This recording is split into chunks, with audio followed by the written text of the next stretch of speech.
अस्सलाम वालेकुम व्यूअर्स। आज की जो हमारा टॉपिक है वो एमसीक्यूज़ के ऊपर है, मल्टीपल चॉइस क्वेश्चन के। जब भी हम वर्ड में एमसीक्यूज़ लिखना चाहते हैं तो इसका आसान तरीका क्या है, चंद शॉर्टकट कीज़ मैं आपको बताऊंगा जिसकी मदद से हम अपने एमसीक्यूज़ को बड़ी आसानी के साथ लिख सकते हैं।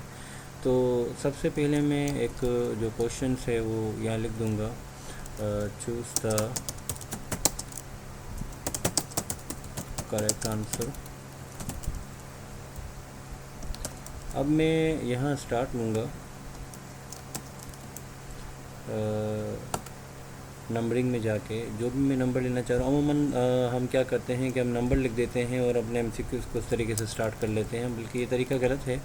हम नंबर में जाके यहाँ से हम जिस भी नंबर से हम अपने पहले एमसीक्यूज़ को रखना चाह रहे हैं हम वो नंबर ले लेंगे, चाहे वो ब्रैकेट में हो या वन के साथ डॉट हो। तो हम अपने पहले क्वेश्चन यहाँ लिखते हैं, what is the capital of Pakistan.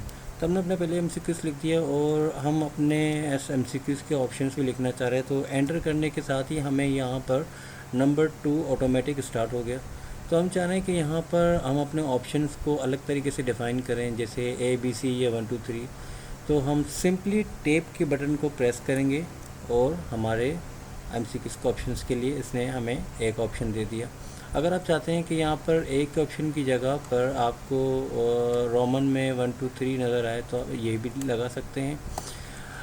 तो मैं यहाँ पर ऑप्शंस लिख देता हूँ, कराची, इस्लामाबाद, लाहौर। स्पेलिंग मिस्टेक को हम साथ साथ करेक्ट कर लेते हैं। अब इसी तरीके से जब मैंने हमारे पहले एमसीक्यूज़ के ऑप्शंस को लिख लिया और मैं चाहता हूँ कि मैं मज़ीद उसको कंटिन्यू करूँ, तो मैं एंटर करते ही मुझे यहाँ पर 500 एमसीक्यूज़ के लिए ऑप्शन देते हैं। तो मैं क्या करूँगा, मैं अगेन एंटर करूँगा। तो इट्स मीन कि जब आप अपने एमसीक्यूज़ कंप्लीट कर लो 4 ऑप्शंस, तो आप जैसे ही एंटर करने लगेंगे तो आपको ये 5वें नंबर पे ऑटोमेटिक आ जाएगा। तो उसके साथ आपको अगेन एंटर करना है। तो हम क्या करेंगे, हम ट्वाइस एंटर करेंगे। हमने 1 2, तो हमारा सेकंड ऑप्शन ऑटोमेटिक स्टार्ट हो गया।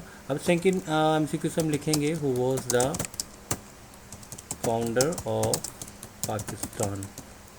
इसी तरीके से जब मैं ऑप्शंस लिखने के लिए जा रहा हूँ तो मुझे ऑटोमेटिक ही 3 दे रहा है, तो मैं टैब के बटन को प्रेस करूँगा और ऑटोमेटिक यहाँ पर इसके ऑप्शंस के लिए इसने मुझे रोमन का 1 दे दिया। तो यहाँ पर हम ऑप्शन लिख देते हैं, कायद-ए-आज़म, अल्लामा इक़बाल। थर्ड पे हम लिखेंगे लियाकत अली खान और चौथे पे हम लिख देंगे नन ऑफ देम। इसी तरीके से जब आप तीसरा एमसीक्यूज़ लिखने जा रहे हैं तो आपको ऑप्शन दे रहे हैं 5 ऑप्शन, तो वही आप ट्वाइस एंटर करेंगे। एंटर मैंने पहले से कर लिया तो मैं अगेन एंटर करूँगा तो ये पीछे आ गया। मैं बैक स्पेस करके इसको रिमूव करके दोबारा इस जगह पे आके मैं आपको ट्वाइस एंटर करके भी बता रहा हूँ कि 1 2।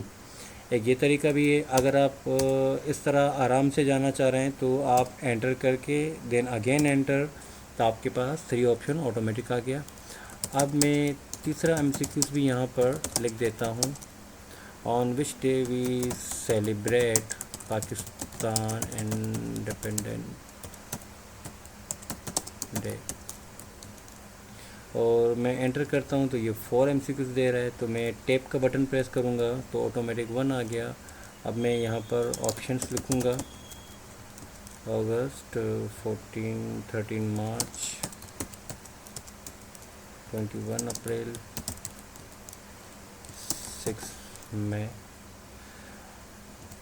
और अगर मैं इसी तरीके से अगर मज़ीद अगर 4 एमसीक्यूज़ लिखना चाह रहा तो उसी तरीके से ट्वाइस एंटर करूँगा तो मेरे पास यहाँ पर ये 4th के मुझे ऑप्शन देता है। अगर मैं नहीं चाह रहा तो मैं बैक स्पेस करके इसको अगेन बैक स्पेस करके मैं इसे एंड कर दूँगा। अच्छा, अब आपने देखा होगा कि एमसीक्यूज़ जब हम लिखते हैं तो हमारे 2 एमसीक्यूज़ इस तरफ होते हैं और बाकी जो 2 इस तरफ होते हैं। तो उसका एक आसान सा तरीका है कि आप अपने एमसीक्यूज़ को सिलेक्ट करके पेज लेआउट टैब में जाके कॉलम में जाके जहाँ पर आपको 2 कॉलम नज़र आएगा आप उसको क्लिक कर लेंगे, आपका एमसीक्यूज़ इस तरीके से 2 में आ जाएगा। इसी तरीके से आप इसको भी चारों को सिलेक्ट करके कॉलम में जाके 2 को सिलेक्ट कर लें। इसी तरीके से इस तीसरे एमसीक्यूज़ को भी कर लेंगे तो हमारे MCQs इस तरीके से हो गए। बाकी जो हमने बॉल की सेटिंग रखी थी तो बॉल सब पे अप्लाई हो चुका है, तो हम इसका बॉल हटा देते हैं। आर्म टैब में शॉर्टकट की है Ctrl+B, आप इसको भी यूज़ कर सकते हैं, Ctrl+B। तो ये बड़ा आसान तरीका था हमारे MCQs को लिखने का।